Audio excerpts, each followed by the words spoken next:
ప్రతి సంవత్సరము ఆఖరి సోమవారం ఎన్నో శతాబ్దాల చరిత్ర కలిగి దేవతలతో పూజలు అందుకున్న కొండ ఎంతో మహిన్నతమైన ప్రాంతం. అద్భుత ప్రకృతి అందాలకు నిలయం సాలూరు నియోజకవర్గంలో పారమ్మకొండ. ప్రతి సంవత్సరం మాదిరి ఈ ఏడాది కూడా శ్రీ వృషభేశ్వర స్వామేత పరమేశ్వరి కళ్యాణ కన్నుల పండుగగా జరిగింది. సుమారు 30,000 మందికి పైగా అన్నప్రసాదం ఏర్పాటు చేశారు. ఆంధ్రప్రదేశ్, తెలంగాణ, ఒడిశా, ఛత్తీస్గఢ్, మధ్యప్రదేశ్తో పాటు దేశవ్యాప్తంగా పలు భక్తులు తరలివస్తారు. ఇక్కడ 32 చేతులతో అమ్మవారి దర్శనం ఇస్తారు. కోరిన కోరికలు తీర్చే కొంగు బంగారంగా ప్రతీతి.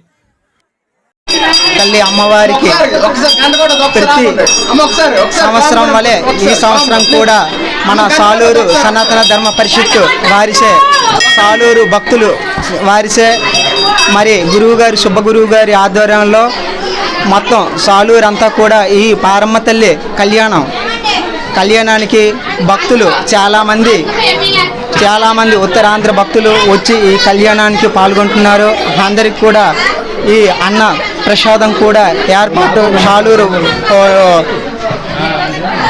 భక్తులు సహాయ సహకారాలతో ఈ కార్యక్రమాన్ని జయప్రదం చేస్తున్నారు.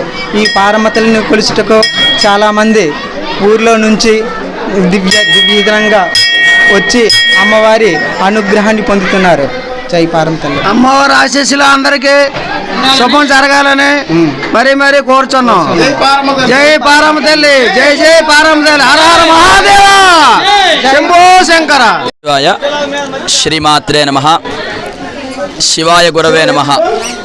గత కొన్ని సంవత్సరాలుగా సాలూరు 20,000 పైన శ్రీ పారమ్మ తల్లి యొక్క కొండ వద్ద కార్తీక మాసం 4వ సోమవారం పురస్కరించుకొని అమ్మవారి యొక్క శాంతి కళ్యాణం శ్రీ వృషభేశ్వర సమేత పరమేశ్వరి శాంతి కళ్యాణం ప్రతి సంవత్సరం 4వ సోమవారం ఘనంగా నిర్వహించబడుతుంది.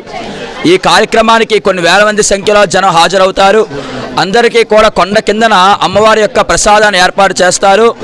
సాలూరులో మరి ఎక్కడా జరిగిన విధంగా కొన్ని వేల మందికి ఇక్కడ అమ్మవారి యొక్క ప్రసాదాన్ని కూడా ఏర్పాటు చేయడం జరుగుతుంది. సుమారు 25,000 నుంచి 30,000 మంది వరకు కూడా ప్రసాదం ఏర్పాటు చేయడం జరిగిందని ఇక్కడ కమిటీ సభ్యులు తెలియజేశారు. ఇటువంటి బృహత్తరమైన కార్యక్రమం ఇక్కడ జరగడం మన యొక్క విశేషం. అంతేకాకుండా ఈ పారమ్మ తల్లి కొండకు ఆంధ్రప్రదేశ్ రాష్ట్రం నుంచే కాకుండా పక్క ఒరిస్సా రాష్ట్రం నుంచి, అదేవిధంగా తెలంగాణ రాష్ట్రాల నుంచి కూడా జనాలు చాలా విశేషంగా వస్తూ ఉంటారు. ఎందుకంటే అమ్మవారు చాలా విశేషమైన శక్తి స్వరూపం, కోరికలు తీర్చే భూలోక కల్పవల్లి పారమ్మ తల్లి.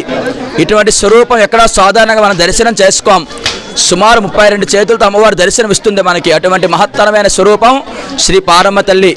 అయితే అందరికీ మంచి నమ్మకం, పారమ్మ తల్లిని నమ్ముకుంటే వేగంగా కోరికలు తీరుతాయని చెప్పి అందరికీ ప్రగాఢ విశ్వాసం. ప్రధానంగా శివరాత్రి సమయంలో కొన్ని లక్షల మంది సంఖ్యలో జాతరలో పాల్గొని అమ్మవారి దర్శనం చేసుకుంటూ ఉంటారు. శివరాత్రి తర్వాత కార్తీక మాసంలో మళ్ళీ అమ్మవారి కళ్యాణం చేసుకుంటారు. అదేవిధంగా శివరాత్రి సమయంలో కొండ మీద 3 రోజులు అఖండ దీపాన్ని ఏర్పాటు చేసి భక్తుల దర్శనార్థం ఏర్పాటు చేస్తారు. కొండ మీద పెట్టిన జ్యోతి సుమారు సాలూరు గ్రామం చుట్టుపక్కల గ్రామాలకు కూడా దర్శనమిస్తుంది. అంతేకాకుండా ఈ మధ్యకాలంలో గత కొన్ని సంవత్సరాలుగా అరుణాచలం క్షేత్రం తర్వాత మన పారమ్మ కొండ మీద కూడా కృత్తికా దీపాన్ని ఏర్పాటు చేసుకుని ఘనంగా అమ్మవారి యొక్క సన్నిధిలో కార్యక్రమాలు చేసుకుంటున్నాం. ఈ కృత్తికా దీపం మనకు తెలిసి అరుణాచలంలో మాత్రమే జరుగుతుంది. తర్వాత మళ్ళీ జరిగే రెండవ ప్రదేశం ఏదైనా ఉంది అంటే ఒక్క మన పారమ్మ కొండ మాత్రమే. అటువంటి విశేషమైన స్వరూపం పారమ్మ తల్లి, అటువంటి విశేషమైన కొండ పారమ్మ కొండ. ఈ కళ్యాణం ఏర్పాటు చేసుకోవడం భక్తులందరూ కూడా చాలా సంతోషం వ్యక్తం చేస్తున్నారు. నమశివాయ.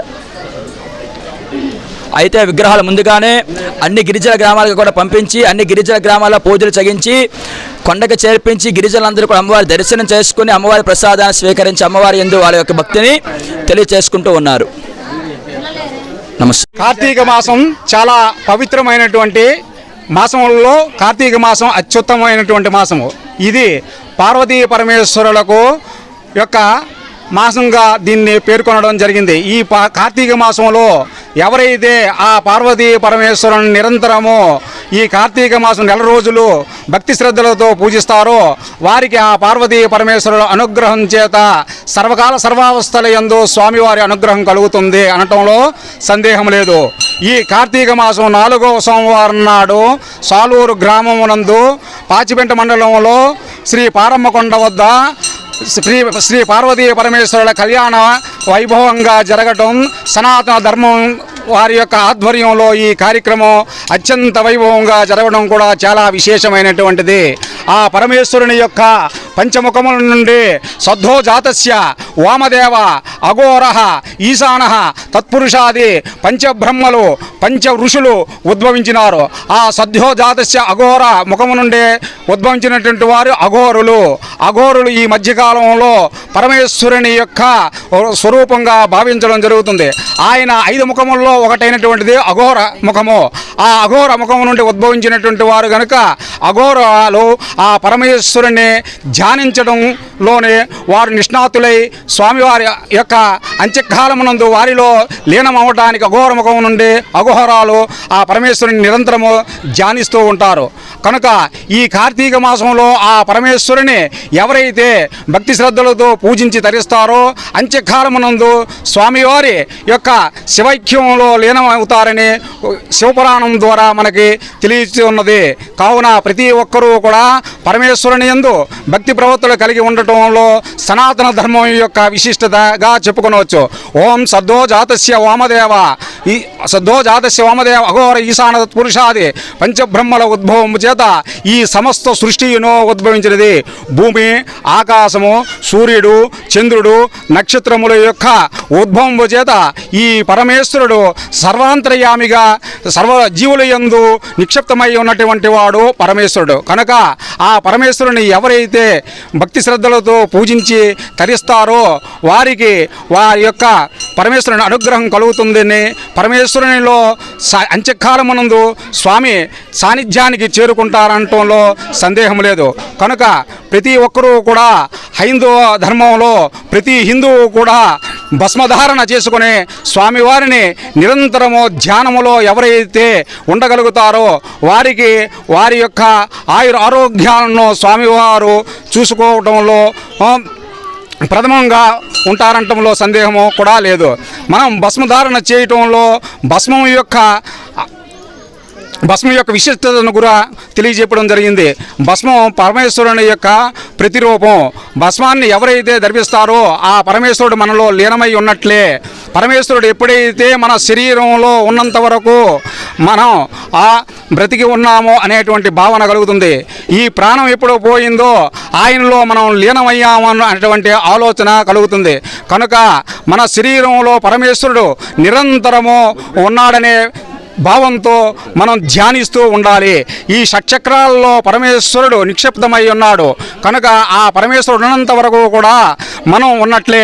ఎప్పుడైతే ఈ శరీరాన్ని విడిచిపెట్టి దేహం పరమేశ్వరునిలో ఐక్యమయ్యిందో అప్పుడే మనం మరణించినట్లు, ఆ పరమేశ్వరులో మనం కలిసినట్లు అని భావిస్తూ నిరంతరము కూడా పరమేశ్వరుని ధ్యానంలో ఎవరైతే ఉంటారో వారికి స్వామి యొక్క అనుగ్రహం కలుగుతుంది అనటంలో సందేహం లేదు. ఓం నమ శివాయ. హర హర మహాదేవ. శంభో శంకర.